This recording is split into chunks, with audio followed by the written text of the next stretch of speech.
Welcome, everyone. This is the Christian Comic Art Society spotlight on Hector Murray and Faith and Fandom. And I'm super excited to learn all about Hector and all about Faith and Fandom. We've, kind of crossed paths through CCAS and some of the things, and I've always enjoyed hearing from you, interacting with you, and wanted to get to know you better. So Sweet, man. Tell us how you got started with Faith and Fandom.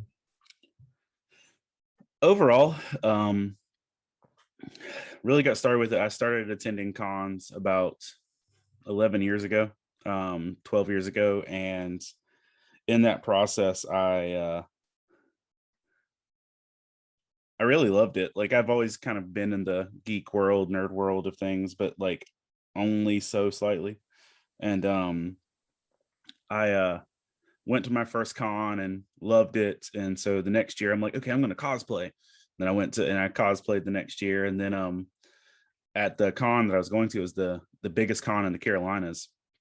And they didn't really have a cosplay contest. Like, it wasn't a thing that they were really doing as a whole, but I don't think anybody was really doing that then yet. And in our area at least. So I was doing a wannabe YouTube channel of me trying to have my own little thing. So I actually went around for a whole weekend and filmed every cosplayer and gave them a number and did a YouTube based cosplay contest for them. And like, it turned out really well. And in fact, the con actually put my cosplay contest on their website. And so I was like, man, I can actually do some good in this environment. And so Faith and Fandom really kind of birthed out of, I wanted to be specifically in that one arena, I wanted to be the salt and light for that one arena. I'd never been to any other cons. I didn't know what other cons looked like or any other culture. I'd only literally been to the one. And I was like, so I got the idea I was going to write a devotional book, but it was going to be like a one-time thing for that con. I would go one time and like basically have an outreach weekend of doing that. And and with that, I figured that going through Artist Alley was the best way to go, because didn't want to be a street preacher and I also didn't want to get kicked out of the con for just randomly passing out like stuff inside. So I was like, Artist Alley is definitely the way to go. Yeah. And so I just kind of went at it with that mindset. And right after I made that decision, one of the camps that I speak at asked me to write or asked me to do a superhero week and told me I could do whatever I wanted with it. And so I was like, okay, this is good timing. So I went ahead and wrote what would be the first 8 chapters of the first Faith and Fandom book as their curriculum for the week of camp. And with that, just kind of took off from there. I did my first show, and God opened so many doors in a 1 weekend time frame that I was like, okay, this probably won't just be a 1 weekend thing. And that there were cons that were like, we do church services on Sunday if you'd like to come lead our church services. And we could really use this type of thing at our con. And like, it just kind of networked and opened some bigger doors for that. And so that was kind of really the birth of it. Nice. And where has it gone from there? Oh man. Well, I got to hang out with you. So I mean, that was that's like started at the bottom. Now we're here. But no, it kind of progressed. I think the first year I ended up doing 5 shows total. And because like once I started, I was like, oh, I actually really love this. And then let's say 2019 being the peak of everything, I was doing 25 shows a year. Like basically every other weekend I was at a con, and sometimes like multiple weekends at different events and stuff like that. And it's had its cool moments of like setting up with like one of my favorite 2 of my favorite rap musicians in the Christian music industry are Social Club Misfits and KB, and I actually got to set up my booth at their event. Nice. So it's had its fun moments, but basically it's gone to about being present at about 20 cons a year on, when the world is normal, and podcasts and a lot of memes and So many memes. so many memes. It's just like, it's fun, but it's good. And what the craziest thing is, it's one of those moments that I was really glad my daughter was with me. My 13-year-old was with me. This would have been 2019 as well. No, this was February 2020, because this was the last show before the pandemic like shut everything down. We were at a con in Richmond, Virginia. Never been there before with the booth, and a woman drove 4 hours to tell me that she really appreciated our memes. Wow. She's never read our books, never listened to a podcast, but she just likes our memes. Well, and excellent. and I was like, okay. I was like, I don't know that I've ever felt that way about a meme, that I would put 2 hours of time into it, let alone 4. So that's kind of been a big thing. It's been a large part of my passion in ministry for over 8 years now. And the church that I'm pastoring hired me 6 years ago, and they knew that this was a thing when they hired me. Yeah. So they take it into consideration, and they just, like, when I'm gone to a con, they're like, it's just part of the job. It's good. Yeah, that's so great. It's fantastic. My youngest daughter has never existed in a world where this doesn't exist. Yeah. So she's kind of like, this is normal. Cons this all is the normal. time. Yeah. That's good. So how do you find convention experience? And how's it been for you? Man, I love it. I love the convention experience. It's the lamest complaint, but like, I think the worst of it is smiling so much. Yeah. Because when people walk by, you want to actually give them a genuine, like, hi, smile. Yeah. You don't want to like just be playing Nintendo Switch and like, what's up, and just like exhort, but just smiling at people and interacting. It's honestly just getting to be a good part of the experience, but also one of the con goers are always, of course, a big focus of reaching out to people and encouraging them with what with the gospel there. But one of the biggest ministries that I've found and with the con experience are other artists. Because on any given weekend, I'm going to be sandwiched between at least 2 other people that are stuck with me for a few days. Yeah. And I've seen those moments of dread where someone who might not be of the same ideological standpoint walks up with their cart and like and like has that, oh no, I'm stuck with these guys. But I've got to build some really solid relationships with people over the years that don't think I would have ever had anywhere else. 2015, I was placed beside an artist who at that point had a lot of bitterness towards God. And even some of the material, the comics that he was making at that point were like towards God in some ways. And then fast forward to 2 months ago, he's like active in his faith, pursuing the Lord, but he was getting married, and I got to officiate his wedding. Wow. And so to go from we're booth mates, with some tough conversations, to actually getting to present the gospel at his wedding in a room full of artists. And it's just been some really cool moments, but most of that has been relationships built with other artists and vendors. And I've the con circuit, especially where we're at in the Carolinas, at any given point there's a con 2 hours from you if you're willing to drive. And most of these folks were like carnival folks. We roll we roll in, we roll out, and we interact. But I've got relationships where I've got to pray with these people. I've got to do marriage counseling with some of these people. I've got to their kids are friends with my kids.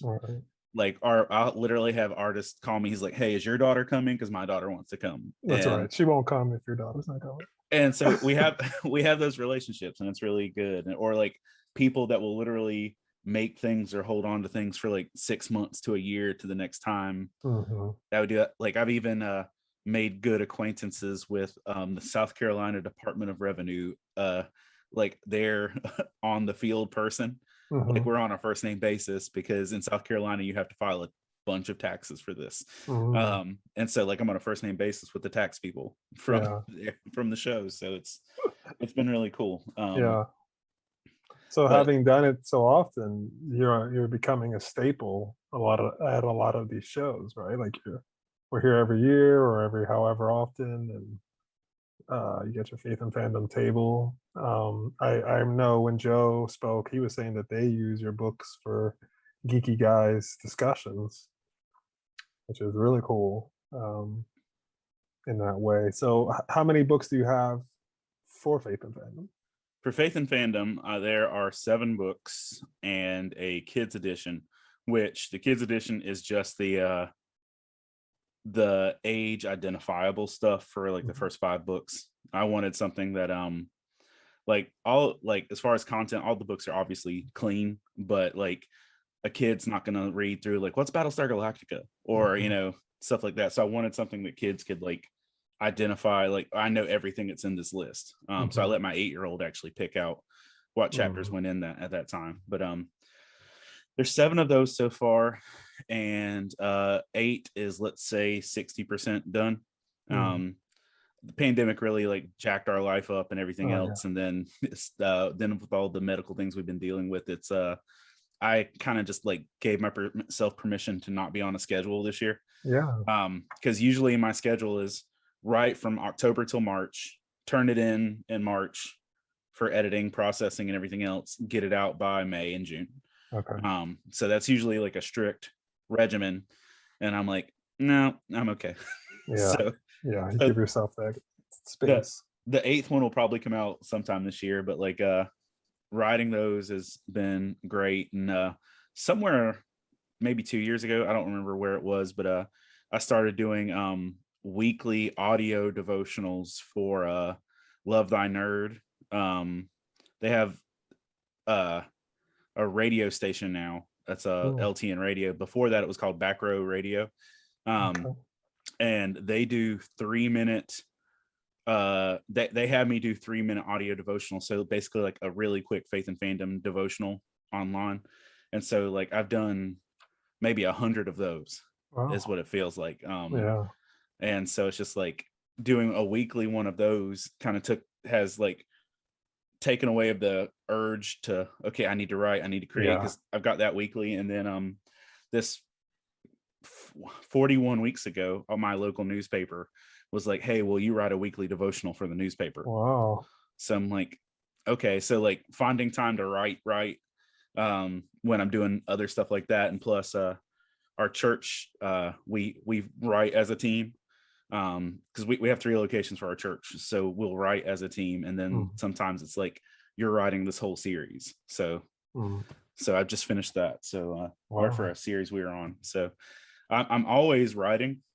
It's just not always Faith and Fandom. But then another weird thing is like writing with this is mostly all that Faith and Fandom comes is like the reflections on the stuff that I'm watching or enjoying or whatever else. And there just wasn't a lot going on last year. Mhm. And so it's just like kind of dry. Yeah. Content is dry. What have you Content seen at is the movies? Nothing. nothing. And so it's usually like, and that's the thing, usually like usually from January to March, like all the big stuff right before the summer stuff is dropping. So Yeah. you'll get like a Marvel movie, a Disney movie, a video Mhm. game, and it's just like Crickets. crickets the Yeah. whole time. So the Faith and Fandom is a devotional structure in terms of the way the books are. Yeah, there's it'll each chapter stands on its own. Like there's no order, there's no you need to read the first book or anything like that. It's each each single chapter in each book will basically just be pointing out one theme or a series of themes in a piece of content, just kind of using it like an object lesson for a sermon. Mhm. um there's not usually like the study questions or things like that on Yeah. its own, just because I'm not that strategically minded when it comes to things of that nature. But usually it's there'll be questions and reflection points within it, but it'll be um somewhere between a sermon, a devotional, and an essay, like in Yeah. its structure. Yeah. And then you'll touch on films and comics and like that you use. Yeah, usually it's there's a lot of movies, there's a lot of TV shows, a lot of video games, pop culture stuff in general. And like I think there was one that that's like about the different types of people you meet at a con, and like kind of bracketed it down. But and so like a lot of people say like, oh, you need to do this one, you need to do that. And like one of the things that I try and do is to do it as spirit led or organically as possible. I never want to be like, we're doing this chapter because we need this. It's like, people are saying, oh, is there going to be a Loki chapter? Like, I'm still watching. Yeah. We'll see if something comes to mind. Yeah. But like, that's one of the things I've been very adamant about, is not to just the shoehorn for the sake of popularity. But yeah, there's usually a lot of stuff that comes through, and there'll be a lot of times I'll make notes on my phone, and it's kind of it's an annoying tradition in my household that like if we're watching something and there's a line that's profound, or something that sounds like it could be a good biblical quote, my family literally just pauses it. Nice. And like makes like a face and looks over at me. But or I'll like, all right, rewind that, let's get that clip. And like today we were taking a lunch break and watching Dragon Ball Z. My kids and I are making it through all of Dragon Ball Z, and I was like, oh, that's great, rewind that. I'm like, yep, recording it and putting it out and like making notes and stuff like that. So my family's used to doing it to the point of they just know that's in there. We were watching the Loki finale, and no spoilers or anything, but my daughter literally just wrote it down and passed it to me because I didn't have my phone in my hand. There was a quote that I just went, I didn't say anything, I didn't went aha or anything. I went and she's just like, before he pauses it, let me write it. Yeah. so that's just kind of like how my family operates in general, and knowing that, and my kids really enjoy it, and just getting to see their responses to it is always fun too. Yeah. Well, and I would assume that you guys are into a lot of the same stuff, and that helps you spend time together and connect and have a lot of the same. Oh, it is. And like, because there's stuff like we waited forever to watch or not watch together, different time spaces and things like like, but that's one of the hard parts, is as busy as our family is, we don't get to watch everything as quickly as we'd like because we have to have all of us in the room. And it's just like, okay. Like the only things that I've passed on Cobra Kai currently, because my wife really loves original Karate Kids. The original Karate Kids, and I didn't watch Karate Kid until the Hilary Swank version. And so it's just like I don't have a deep love, and I was like I don't really want to watch those movies right now, so y'all go ahead. So like they're literally watching Cobra Kai, and my daughter bought like a Hot Topic Cobra Kai shirt yesterday or something. I'm just like, okay. Yes, but on a lot of that stuff we connect. Like it's a family staple in our house that we especially in the pandemic Disney Plus era of like, we all schedule, all right, Star Wars Day, it's Marvel Day, and do all these things. Like the episode, I knew that Ahsoka Tano was going to be in a specific episode of Mandalorian before, like, as I was like, I knew it was going to be this episode. So like I got everyone up at 5 a.m. because it was like Thanksgiving weekend, and I'm like, I'm not getting this spoiled. So it's like we're all got to get up, watch Mandalorian at 5 a.m, go back to sleep. And and that's like my family wasn't like, that's crazy. They're like, okay. We on board. Yes, we all understood. We did the same thing with the season finale of Mandalorian too, and it's just like, we're like, okay, we're down. And so we're here for that, and it's fun. So where do we find that people at the cons thing that you Is that in one of the Faith and Fandom books? Oh, Which that's it. number? I want to say that's in book 2. And there's also, if you, I don't know if it's on our I think it's on our podcast too. Like if you dig deep, Okay. it's one of those things because I ended up using it as a chapel service at a con, Nice. and I think I recorded it there for our podcast as well. I see. And where can people usually get them? You have them on Amazon and other places? Amazon's the primary, and basically anywhere else you find them, they're coming from Amazon anyway. They're just outsourcing them. Yeah. Um, all the books are on Amazon, but one of the things that we did during pandemic, because we weren't going to cons, I really felt, and we were planning this ahead of time, but it's just like pandemic just seemed like the right time. One of the things I really wanted to do was since we weren't going to be in cons as much, because I don't want to do, like, I love this, but I don't think I have the capacity to do this at the speed I'm doing it forever. One of the things we wanted to do was actually have all of the chapters of all of the books available for free on the website. Oh, nice. And so that's one of the things that also ate up my writing time, was going through and formatting it, of where if you go to the website and go to the blog section, every chapter of every book is there. Wow. Including, it's not great for sales. It's like, hey, and that's usually, but it's when I'm at cons now, I'll be like, people that, oh man, I love this, but I don't have any money. I'm like, well, cool, here's a website, you can blah blah blah. But people are honestly more likely to read something if they spend money on it in a book than if you just point them to a website. But it's a resource. But like that, I've even been doing that with book 8. All of the chapters that are written for book 8 are up. Just I saw that as a kind of a model that John Acuff used to do when he was doing Stuff Christians Like. If you ever saw that, Stuff Christians Like was his blog back in the day. And so he would blog, and then he literally turned his blog, he took the chapters from his blog and just put it into a book and did it that way. I was like, and I'm learning, those are different audiences anyway, but I wanted to put the resources out there for them. So Amazon is the primary place if you want books, but if you just want the content, it's on the website. But also, one of the things we're doing, since I'm working on the book 8 slowly, is as soon as I do a text version of the chapter, we'll go ahead and record an audio version of it. Oh, nice. So the audio version's on the podcast already, and then basically by the time book 8 drops, there's a whole audio book. Yeah. So that's excellent. Cool.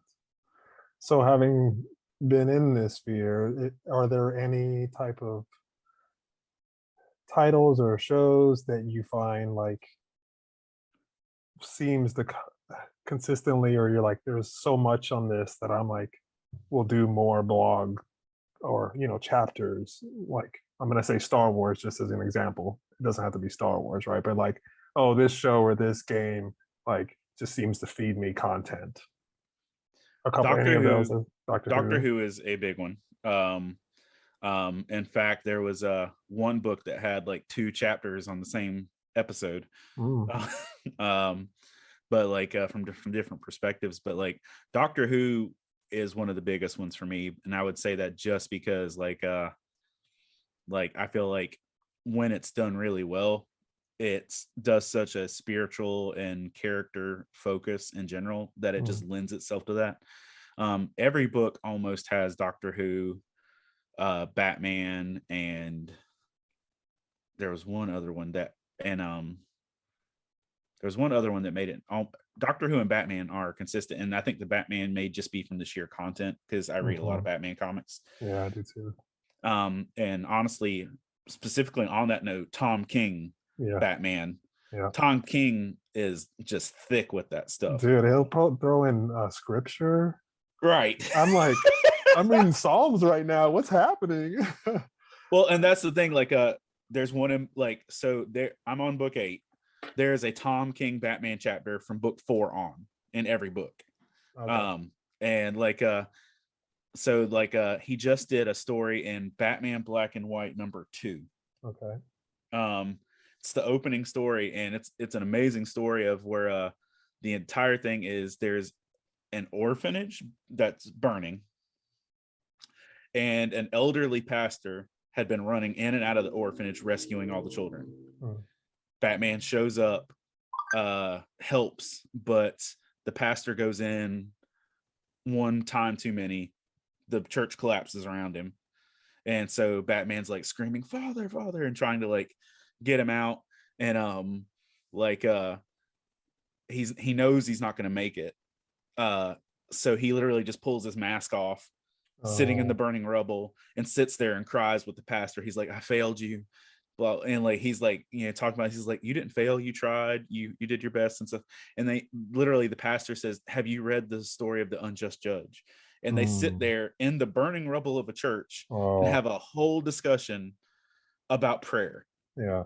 And it's just like, okay, Tom. And I had the severe blessing of, at one of the biggest shows I've ever been to, they put me next to Tom King. Whoa. And like we could see each other the whole time and like everything. And I was like, I brought him the first book I had written that had some of his stuff in it. I was like, "Hey, wanted to let you know that Wonder Woman chapter, or that I want to say it's Batman 39 and 40 out of his run, where Batman and Wonder Woman are trapped in a Yeah, where they're fighting like, all the demons and stuff. they're fighting all the manifestations of sin, and the whole thing about integrity. And like, I was like, "Dude, that was one of my favorite things you've ever written." He's like, "Everybody hates that." I'm like, "Oh man, my daughter, when she read that and the whole discussion about integrity and Wonder Woman would knock his head off if he lacked integrity," I was like, "Oh, that my daughter loved that." And so I gave him a copy of book 5 that had that chapter in it. And I was like, "Oh," and it's just really cool to like, I gave it to him like the first day that I got to meet him. And then it's like, they literally just come by later and, it's just sitting in Tom King stuff at his booth. And I'm like, cool. I was like, I don't know if this ever went anywhere, you have read it, but like, so when I saw him at shows later and stuff, we had that recognition. But like, oh man, Tom King stuff absolutely lends to it. There's plenty of stuff in Star Wars. And I spending a lot of time in Clone Wars over the last couple of years was good, just for some content. And there's some really great stuff now. But Doctor Who for me and a lot of Tom King Batman are some of the easily most spiritual theme stuff in there. And there's plenty of stuff in the Marvel cinematic universe and everything like that. But but those are consistent. Like you can bank that Doctor Who and Batman are in most now. We haven't had Doctor Who in a minute. Like not consistently. So but beyond that, those are pretty frequent ones. Yeah, that sounds good. So how do you feel like you were saying you went to your first con is kind of how it all started, right? So how do you feel like the ministry there, or just the outreach and interacting with people, how that is for you and your ministry?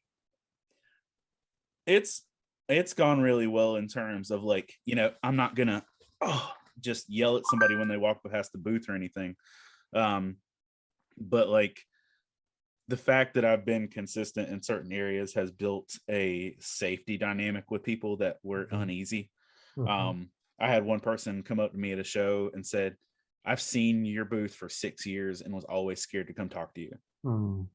And then we finally had conversations. Or a lot of times we'll get the response of people who automatically think because we're there representing Jesus that we're there to condemn them. I just remember we were at a big show in Raleigh, North Carolina. This one came fully equipped with near San Diego level street preachers.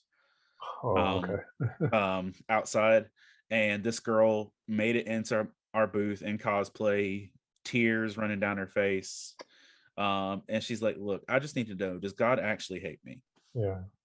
And some conversations with that. There's been times of just where we get to have those full-blown conversations, and it's provided some really great fruit with that. I've got folks that'll like not talk to me at a show but email me later. Like I've got consistent emailers that like pose questions and want answers, and they may not even remotely be believers yet, but they're open to some questions about it. One of the cool things is just some of these shows are open to letting me have full church services Mhm. and stuff like that. And so that's been really neat. The last one that I did a full church service at, um, we had more people at my geek church at the con than we did at my church at home, Wow. like that Sunday morning. And I'm like, I was like, either way, I'm happy. So and there's a show that had been canceled for about 5 years and they're starting back up, and they're like, I haven't applied to be a vendor or done anything like that, just because I'm not exactly focused on that right now. And they called me and said, you will do geek church, right? I'm like, Yeah.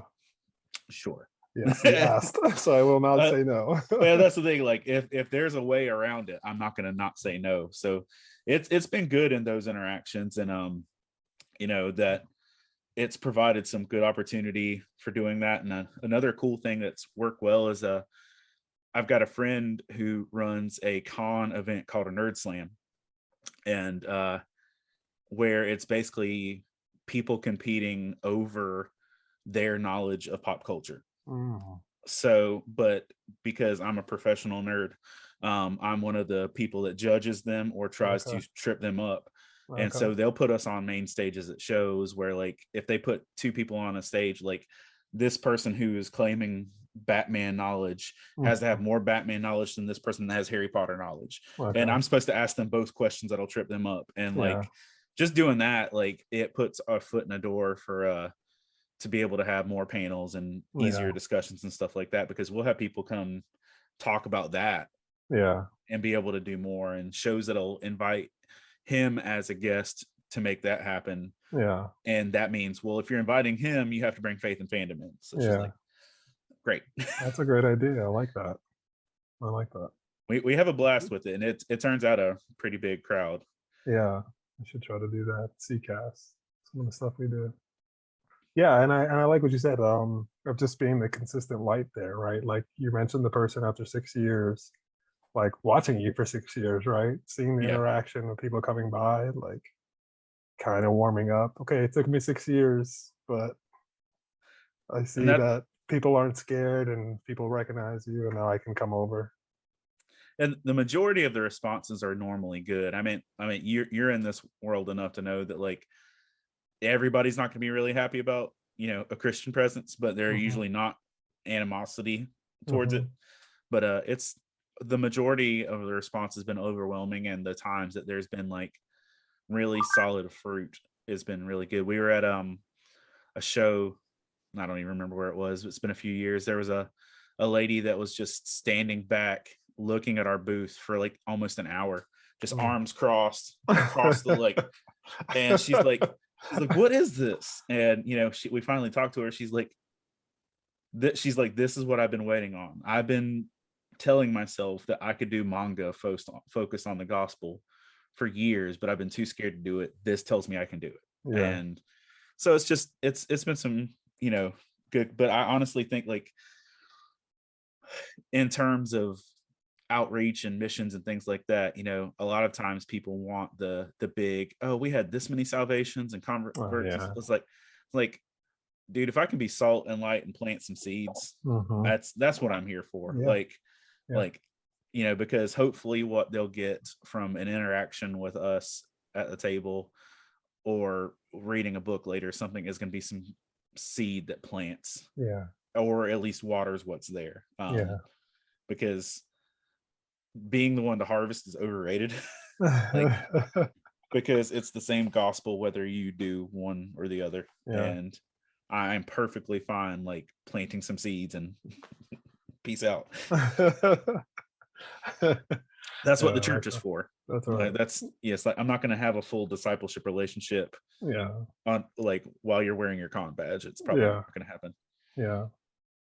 Well, and I think you're right. I mean, seeds of like a lot of times, what I found is people will like, this is really my first interaction, or not maybe first, but like, oh, you're different than I thought, right? Like this, I was thinking Christianity in this way, but like this is actually warm, and you like the things that I talk like. You like we can talk about Batman, and like you mentioned the street preachers. Like you're not out here to condemn me, right? And um, kind of being that better alternative. That's just kind of been the goal for the longest part of it. And really, really loved be doing it. And we got to make some good friends and do some good stuff. And just cool opportunities have come from it. But like it all, like literally the interactions on a weekly basis of talking to people at the shows and the other vendors and stuff, that's the heart of it. Yeah, yeah. And do you feel like the other like podcasts and other things you get into have sprung from that, or it's just expanded like your ministry and your presence in different areas, right? Like this leads to this podcast, which leads to I feel like it's covering different parameters of it. Like the idea for us to branch over to podcast came from a guy who's not even remotely a believer. He's just like, hearing you guys talk at a con mm. is interesting. he's like, I don't even believe everything you believe, but like if you guys had a podcast, I would listen to it. So you should probably do that. And then like the radio thing, like that was like doing 3-minute audio devotionals. That's a great idea. I don't think would have ever done that. And then it's like, but the thing that I've learned, it's a lot like the way the body of Christ works, in that every part has its function, and there's some functions you're going to reach easier than others. Like I've had people that have come to talk to us at the shows that have never read a book of ours, but listen to the podcast.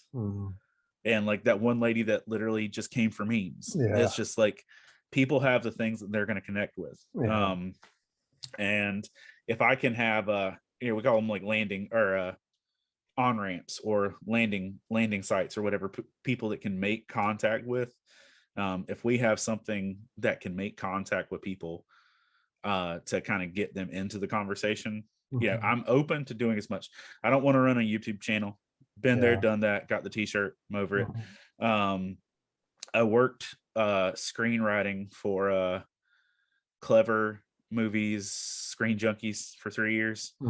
And I'm like, and that was after trying to make my own YouTube channel. I'm just like, I'm done. I don't want to do this anymore. Like it's fun, it's great. Oh, I'm good. If we have somebody that kind of wants to join alongside and be like, hey, let's produce YouTube content, God bless you, go ahead. I'm comfortable where I'm at with this, but like doing different things to give people an on-ramp, I'm always down for. They've sprung from it, but and maybe they're eventual branches of it or whatever. Like I feel like the website with the chapters available was an inevitability at some point, because we'd been talking about it for years. And then there's some things that are just like, well, this is just fun, so I'm just going to do this for right now, because it's like I make nerdy candles. And like I've got, if you ever look at my booth, I've got like D20 candles and Death Stars and BB-8s that I make candles, and that's just like, they smell good. And anything that smells good at a con is a win. They're pretty, and like I'll get people that would never be interested in a Bible study, like, ooh, is that a candle? And like have a conversation, like, and then like, well, what's this? Like, because here's shiny candles and here's books, and like, not that it's a bait and switch, but man, like if it can start a good conversation, I'm down for it. But those are things. I don't know that there's anything specifically. I would like to do more chapels at cons, but I'm still trying to get really comfortable at cons again. There's the biggest con in the Carolinas is going to be in 2 weeks. I have a scheduling conflict because I booked a camp that when cons weren't planning yet and they weren't official again, it's like they booked me. And I would feel like pretty horrible to like back out on this camp that booked me to be their speaker because I want to go to a con. Yeah. And honestly, it's going to be a big con, and like they start like a Giancarlo Esposito like Mm.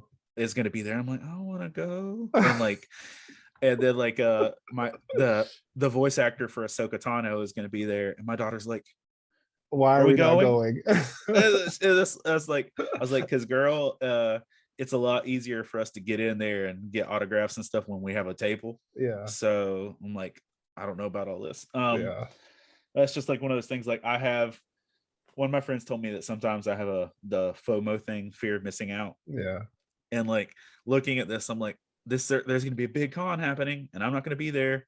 This could be the one year that somebody like comes and like Yeah. needs me, and I'm like, I'm pretty sure God's big enough to handle my absence for a week. And so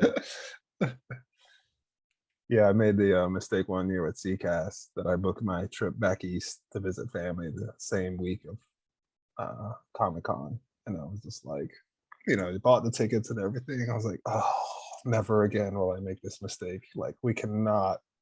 This needs to be blocked every year. Cannot miss this. And that's normally like how we operate, but it's not like I booked this camp in January and they didn't announce the con until March. That's in Oh July. yeah, And I'm like, yeah. I couldn't have known. mm-mm. So you were saying like you like where you're at, but is there anywhere like if you thought, oh, I would like to do this or focus on this, or is there anywhere like do you feel like you're happy where you are, but you would, or is there other places you would like to go um, with it?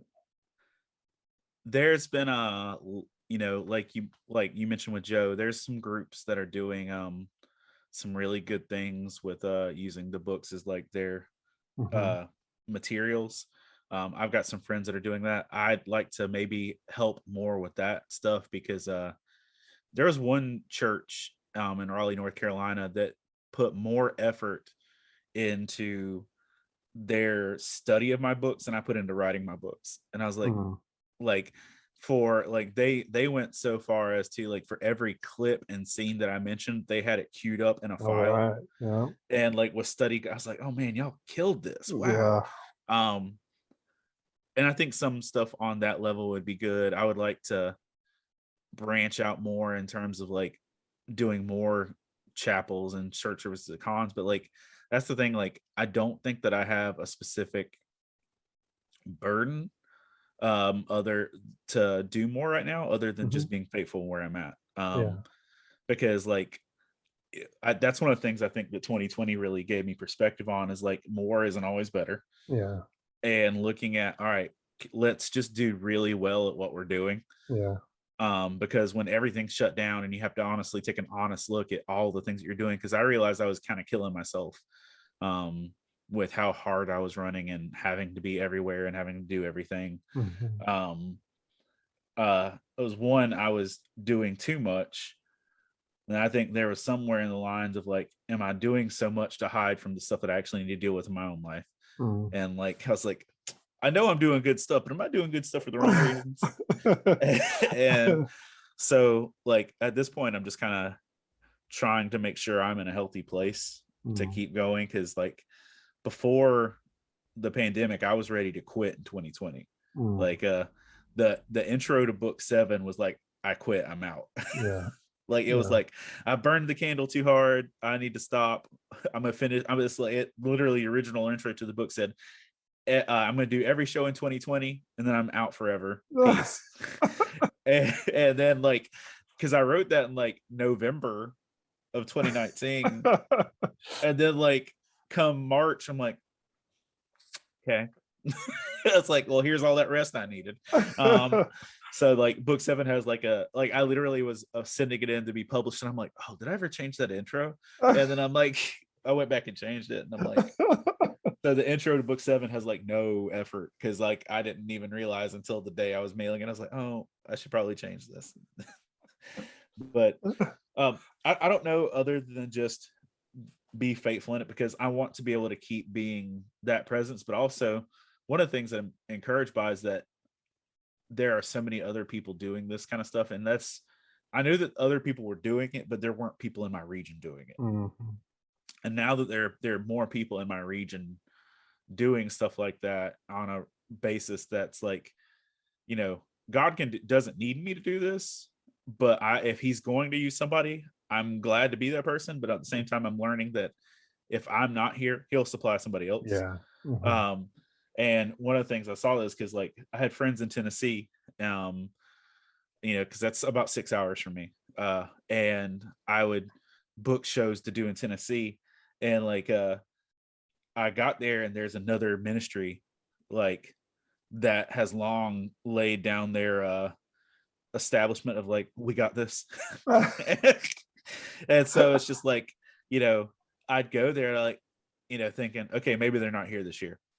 Nope, they're here. Mhm. And then like the shows have a habit of putting us beside each other. I'm like, y'all really, I was like, and I literally, I'm like, you know, I'm over here splashing water on the ocean. I'm like, I'm not needed here. So like there's that thing of like, I know if I go to Eastern Tennessee, they're there and they've got that covered. Yeah. So like I want to be able to stop, you know, if I can get comfortable, like I don't have to cover the world, but as long as I make sure I'm handling my area that God's Yeah. given me to work with, you know, be comfortable. Yeah. Because I kept trying to like go different places and do more, and like I'll take opportunities when they're given. Yeah. But maybe I don't need to express my own validation by how far I can go and how thin I Yeah. can stretch myself. Mm. So Well, but I so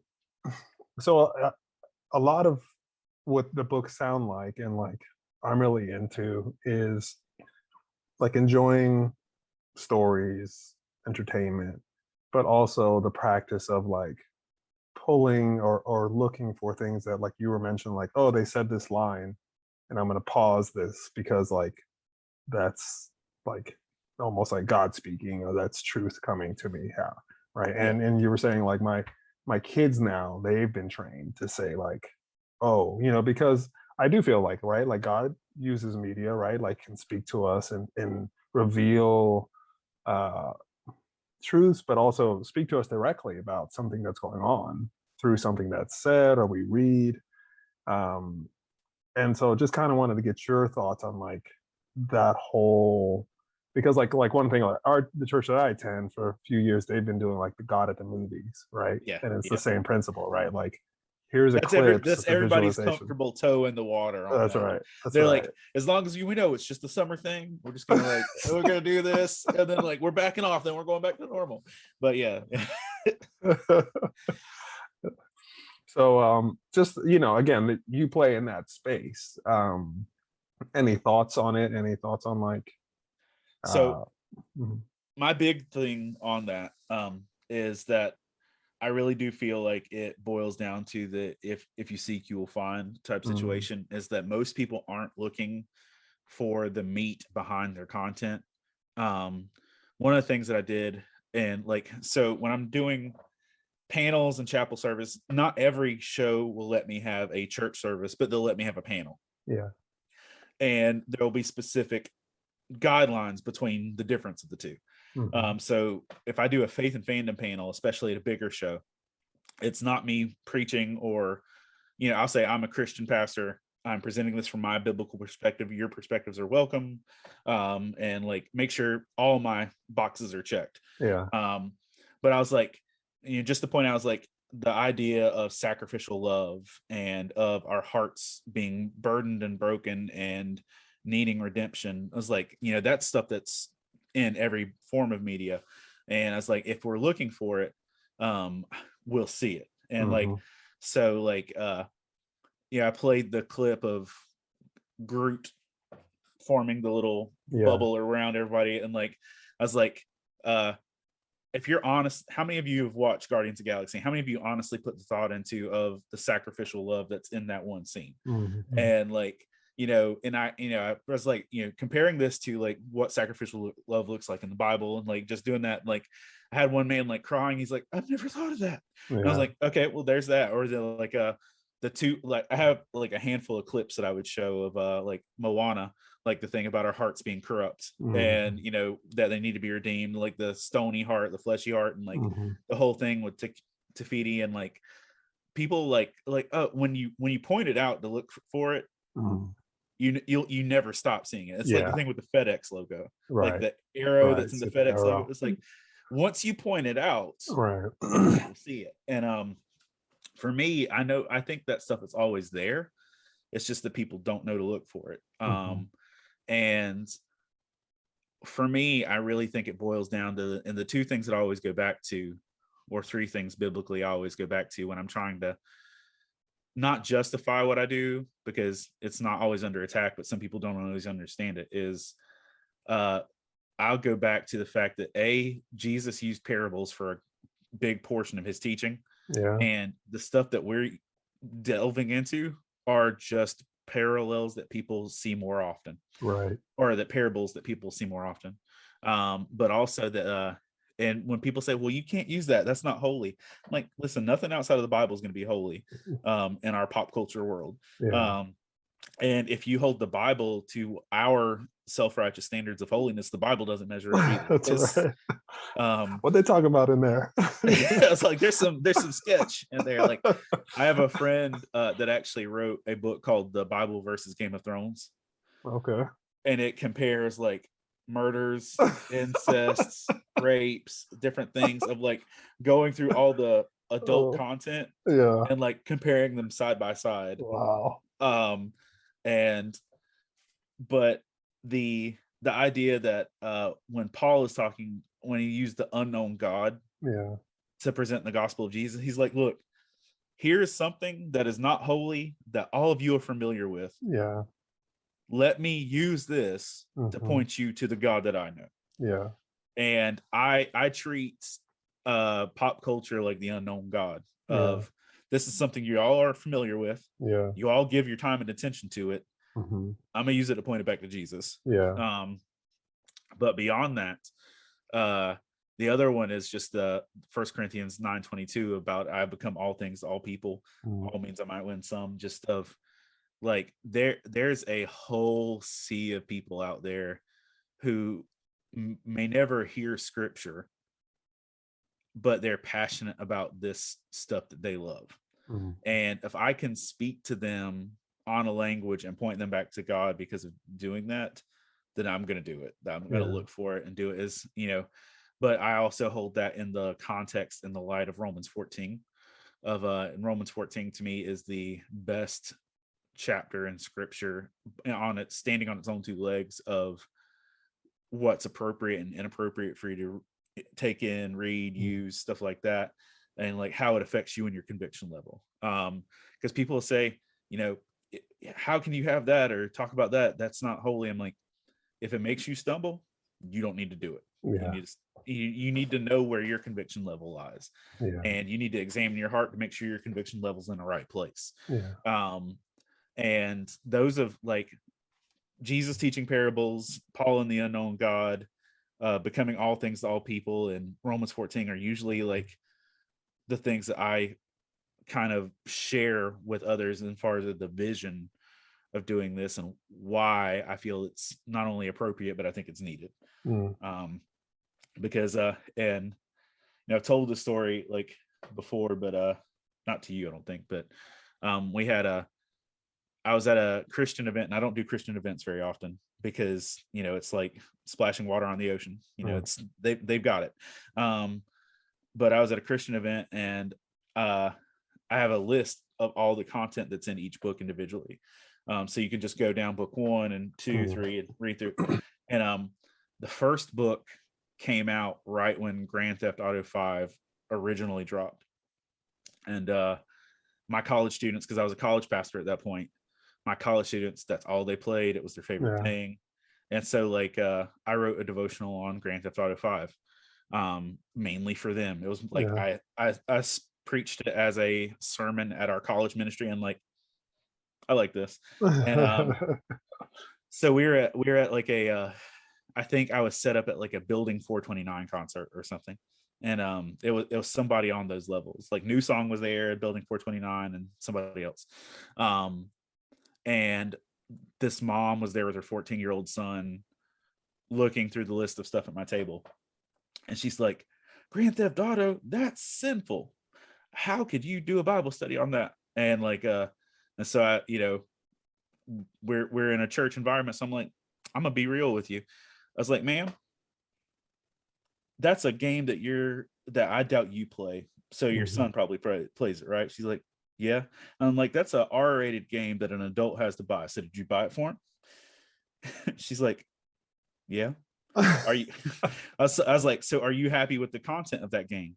She's like, no. I was like, so you bought your child a game that you don't agree with, that you're unhappy with the content with, but he still plays it every day, doesn't he? She's like, yeah. I was like, so what would you rather have?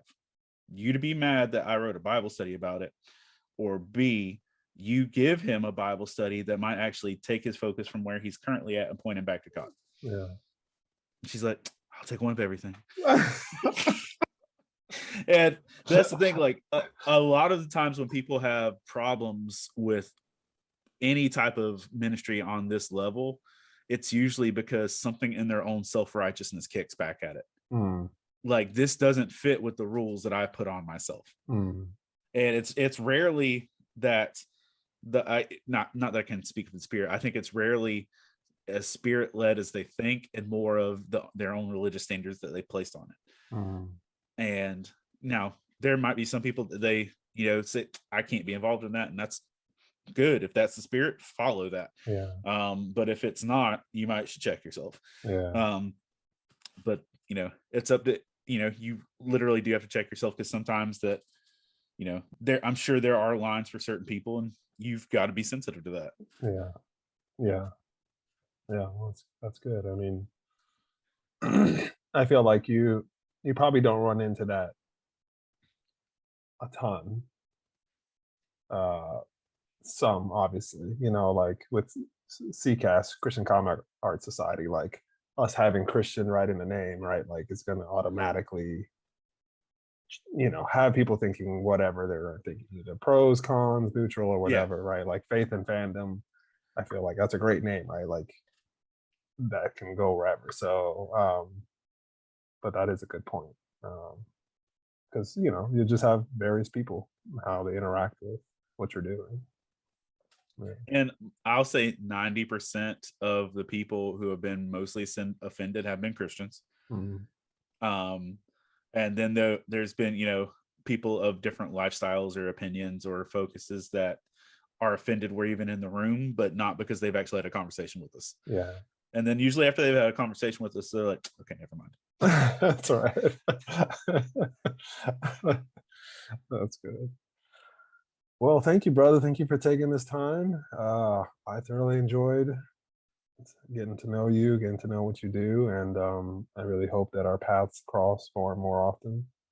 Me too, man. I look forward to checking out the books, and having CCAS even use them more. I think they're going to be great seeds that we want to help spread as well. I'll just say this: you don't have to start with book one, and I kind of recommend book one. Book one was me not knowing what I was doing, and everybody involved in that from beginning to end were rookies. So if you really want to jump ahead, jump to book 5 and go. Everything's good. I'm proud of it all, but don't start with book one. That was like your first comic book you make. Yeah, it's all right. I was learning, right? Like, it's give me a few comic books. I don't know. Like, I wrote my first comic. Excellent.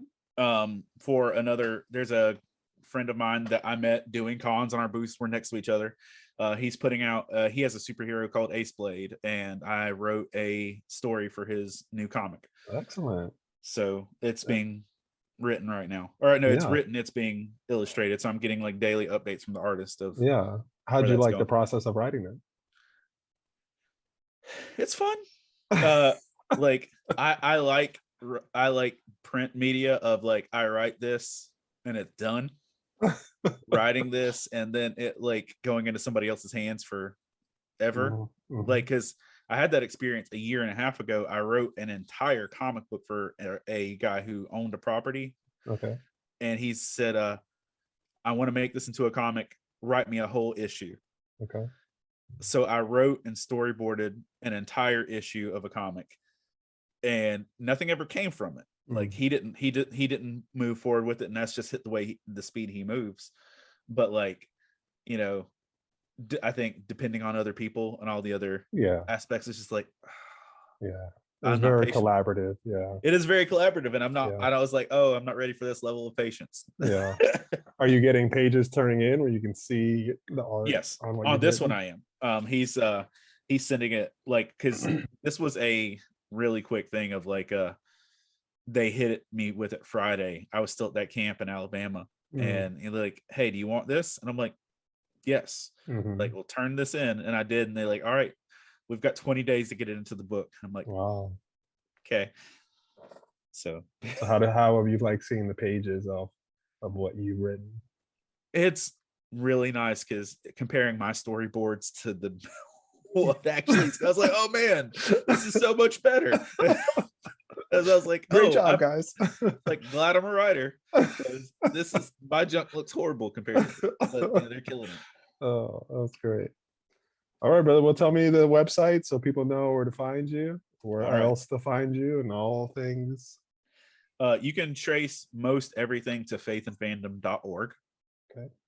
You can find all the books in the blog section. One of the things I do really like about the website is we've got it sectioned off so you can click in book by the book individually. So you can click book 7, book 8, do that. But you can also click Marvel.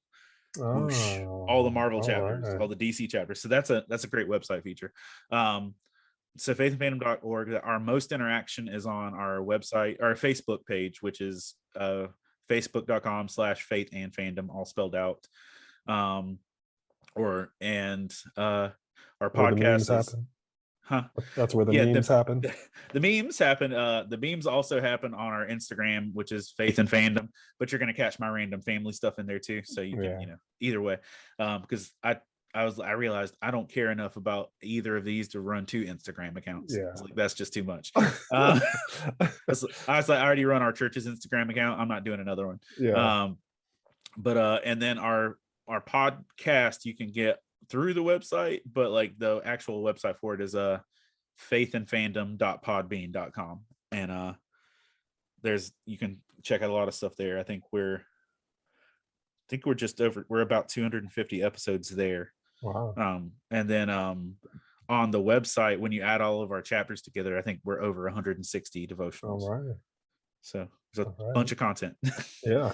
Great. Great. I can't wait to check it out. All right, brother. In closing, anything that you've been encouraged from lately that in show or movie that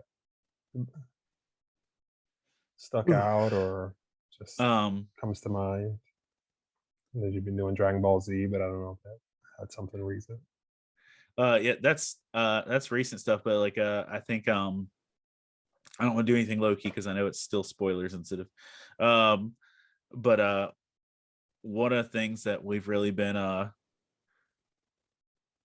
really encouraged by was with I'll probably just say WandaVision. One of the things that we wrote recently, but also just that really spoke my heart was like actually dealing and processing with the stuff that you're feeling. And the fact that when we're not actually dealing with the stuff in our own hearts in a healthy way, it manifests in ugly ways within us. And Yeah. we wrote a whole devotional on that, but like that was really just healthy and cathartic for me to like I got a lot from this, and it was like do some good reflection on Oh, my that's own good. self with it. So but no, that's the man, I've got a meme for it, but there's a I have to go back, but like I can't remember. There's if you check out the WandaVision devotional on the website, there's some, I think my heart pretty much in a snapshot on that. But I think that's probably been one of the most healthy things for me. And then also like really the whole thing with Batman Black and White #2 that Tom King wrote about the how do we honestly look at God in terms of our prayer life, and what are we actually doing with our prayer life. So those have been some big reflection points for me lately. And I'm currently writing one on Uncle Iroh from Avatar, and Howl's Moving Castle. So doing some stuff with that, because like Howl's Moving Castle, the whole it kind of goes right along with the WandaVision thing of one of the big lines from that is a heart's a heavy burden to bear. And like just I think that's if I probably look at everything all together over the last year, there's probably a lot about effectively dealing with your heart and from the sinful state of it, broken state of it in different areas. But yeah, it's just been some big focus on for me lately. That's great. That's great. Well, again, thank you, brother. Thank you for sharing, and I really appreciate your time. Thanks, man. I really appreciate it.